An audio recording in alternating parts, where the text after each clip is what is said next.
So, hello guys, wanna share this nga niabot ang among gi-order na balot.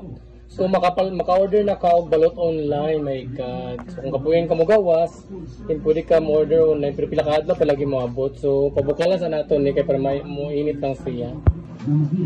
So, inito na nato guys kay para mas lami ang pagkaon sa balot. So guys, nainit na ito. Ato nang tilawan ang balot na ma-order sa online.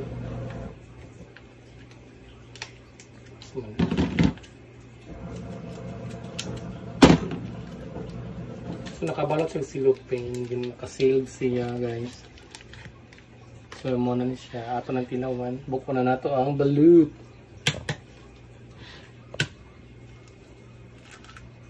Oh. Hala, nara siya.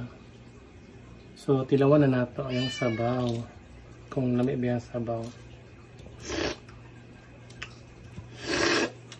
In fairness, templado yung sabaw. In fairness, templado yung sabaw. Templado na. Hindi siya lang. So, nahot na namin itong siling at suka nga halang guys. So, naghimo na lang tagsuka nga butang na itong sili. So, butang na itong suka ang kanis siya. So, muna siya guys. Ato nang kanon niyang sulod. So, mura siya 16 or 17 ang iyang balot niya. Hindi siya 18. Kaya walay piso. So, namin siya butang suka.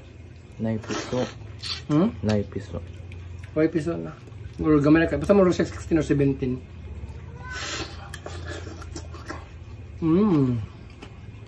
Ako na po. Ang fairness naman siya. O, mo guys.